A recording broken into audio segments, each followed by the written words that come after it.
Good evening, everyone. I'm delighted to speak about my best friend Jennifer Grant, who is receiving the Willie Pelzer Award. Jennifer from the 70s walked the walk and talked the talk. From our movement's inception of additive-free foods to the burgeoning organic industry that we have today, Jennifer did it all. I'm very honored to be saying a few words on the eve of Jennifer Grant's induction into CHFA's Hall of Fame. Before I do, I want to tip my cap to the CHFA and its award committee for the great work that they do to recognize those who have made significant contributions to the evolution of this important industry. I met Jen in the late 80s as a sales manager for ONFC. I was amazed at this young mom running Harmony Whole Foods in a rural setting while volunteering her time to the organic sector. She was a change agent, an influencer ahead of her time. Throughout her career, she sat on numerous boards and committees representing mainly the organic industry with a tremendous passion and energy.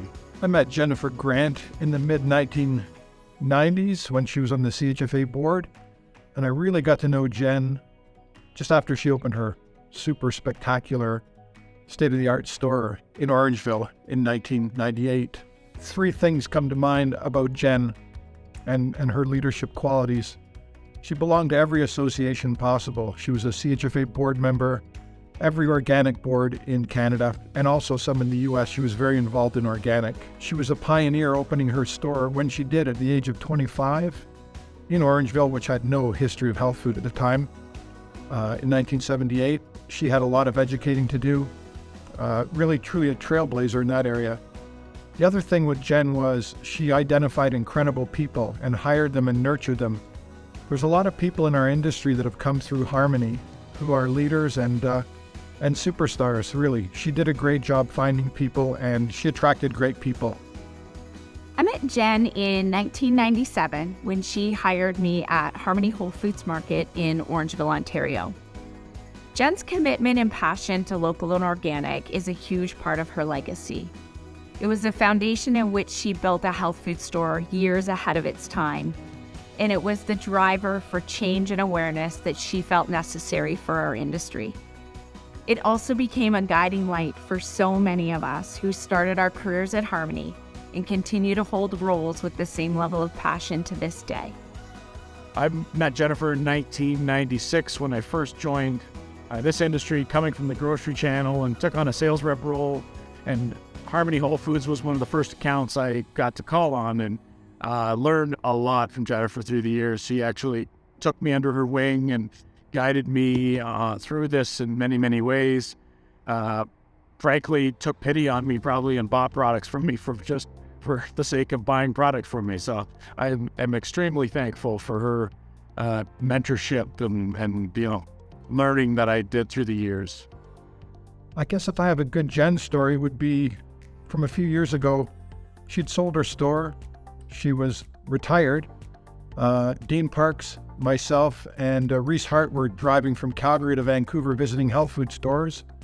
We invited her along, and my memory of that trip was Jen's conversations with the owners and the staff, how she engaged with them.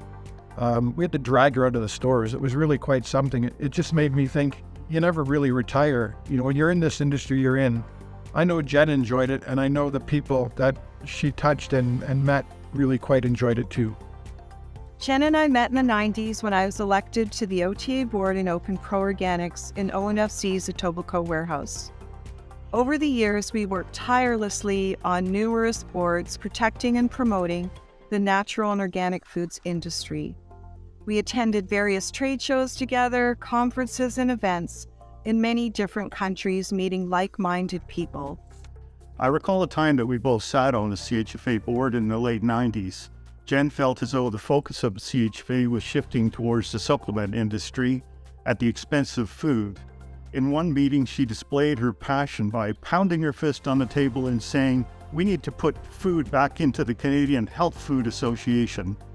Yeah, Jen left seldom any doubt where she stood. And now her legacy will be carried on as her picture will hang amongst the CHFA greats, a much-deserved accomplishment that I'm sure she would be proud of. Funny story about Jen is actually from the day of my interview. I let a woman in line at the bank go ahead of me because she seemed to be in more of a rush than I was. And when I showed up to my interview later at the day, the woman from the bank was the woman that greeted me. My first of many life lessons from Harmony was, be kind to everyone you meet. You never know when your paths will cross again. Jen's contributions will surely be laid out tonight, so I will just add that Jen loved life and people indiscriminately. I miss her dearly. So tonight, Jen always smelled so great, and she was such a big hugger. So everyone give someone a hug and remember Jennifer Grant.